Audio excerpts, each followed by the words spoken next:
But if you were on a real track like the Nürburgring with a Veyron and a GTR, the GTR would probably be. Yeah, but I, mean, I think the Veyron has never really been a track car. The Veyron's just to stick it in a straight line and go really fast in it car. And I've never driven anything like it still for straight line performance. I think we did, what was it at the time? It was the quickest it had done on the public road.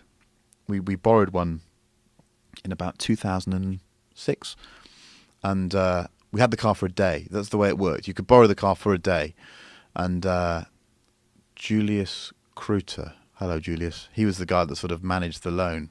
Great guy. God. He was in charge of, his job title was brilliant. It was sort of, he was like an antiquarian bookseller. He was in charge of heritage and stuff like that, and he handed the car over, and we shot it in a group test, normal sort of magazine scenario, and we did it for Autocar, I think it was.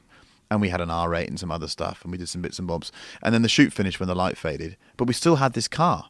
And everyone else went back to the hotel, and I said, well, if we've got this thing for a day, I'm using it for a day, you know, when it gets dark through the night, why would we stop using it? Let's go and do something. And we had a video camera with us. So we said, well, let's go, you know, we're near Germany, we'll just hop over the border, and we'll go fast on the Autobahn. I'd never been fast. You need to have effectively a second key to make the Veyron go into its super fast mode, where the big wing comes out the back. A second key? Yeah, it's a second, effectively a second mode. It's a bit like the old Corvette ZR1, where you had this, I think it is a second key, and that then lowers the car and puts it into super fast mode. Because before that, would you believe it, it's limited to 236, I think, or it's crazy, you know, speed limiter. And then, but if you want to do the final 12 miles an hour, you have to have and we didn't have the special key. But we went out on the Autobahn we had two cars. We had exactly the same car as yours, but stock standard. So we had the Porsche Press Orange 997 GT3 RS Gen 1 3.6, and we had a Veyron, and photographer and another driver. And it got to about midnight, and we waited for the A5 near Karlsruhe, which is a great piece of Autobahn. It's like 5 lanes wide, undulates a bit, but there's a good long fast section. It's totally de-restricted. We waited for it to clear a bit, and we just thought, well, we'll see how fast the car will go. And so we did a couple of kind of, and bearing in mind this is a road where 100 is a cruise, 120 is you're moving a bit, 140 there's a lot of people doing that, and you'll regularly have people come past doing 160, 170 even then. That's the way of the world in Germany. But anything over 170, you're quite anomalous. You know, there's not many of you doing that. And the Veyron gets from 130 to 180 very quickly, and then from 180, from 180, it feels like, at the time, it felt like no car I'd driven before, because an LP 670 Murcielago Lamborghini that can get to 190 quite quickly, 180. But after that, those next 20 miles an hour, you watch the needle just creep, and you watch the numbers come up as single digits, just click. Click, click. The Veyron just goes bang.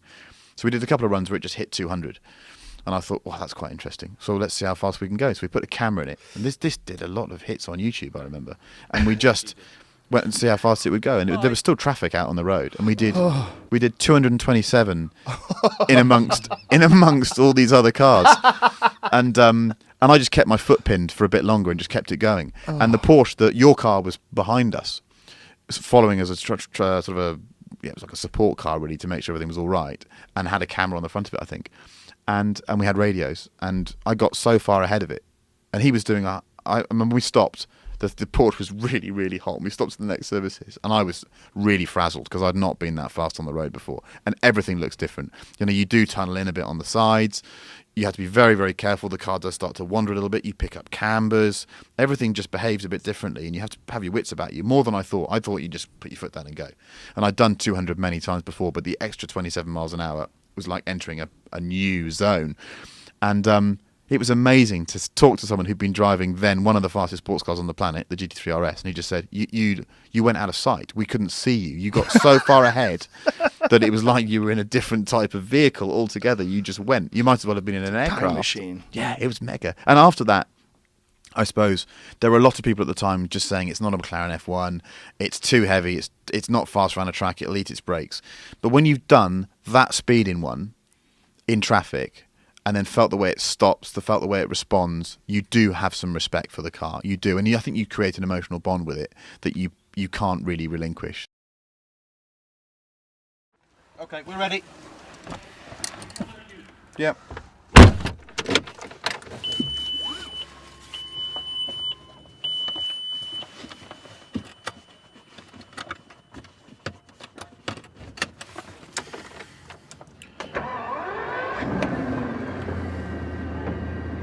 So we're rolling out this service station now in the middle of Germany. As I said, it's getting on for midnight. There's still a bit of traffic around, so got to be careful. I mean, what goes through your mind when you're thinking about doing big speeds in a Veyron? I've got comfortable, I'm seating position's right. I want to make sure that I'm good purchase on the wheel and I'm close enough to the pedals and looking at the dials, and we've had a good look around the car, so it's fine. Tyres are fine. We've got good new rubber on. The PX system is excellent stuff. And now you're listening for noises, you're thinking, is the car healthy? And everything seems fine. And then we just start to accelerate and we think, well, it's a Veyron, it's built to do this speed. It's been doing huge amounts of mileage above 300 kilometers per hour in testing. It's built to do this. Surely it's going to be okay.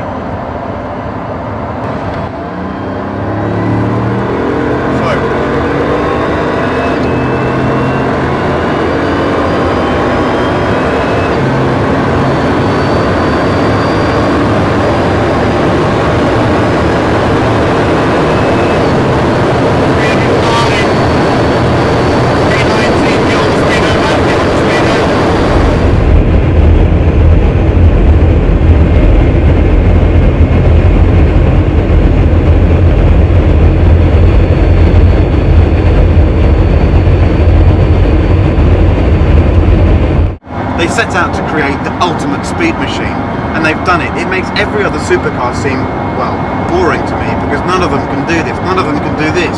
Okay, we'll go 5-4, go into third gear, and we'll now be travelling at 120 kilometers an hour. Feel this. 150, 60, 70, 90, 220, 40, 70, 280. I mean, there's nothing else that performs like that. There's no bicycle that performs like that. There's no other car that performs like that. I don't care about these people that create crazy Salines and sledgehammer, manhammers, whatever you call them, AMGs, Brabuses. They just don't matter in the context of this car, because none of them can come close to it. Because none of them is usable. None of them does it. It makes you feel like you're driving a fast TT. I'm just staggered. My mind is frazzled, I'm tarnished, I'm tainted. I don't really want to drive a fast car again because I just don't see how it can compare with this. Good night.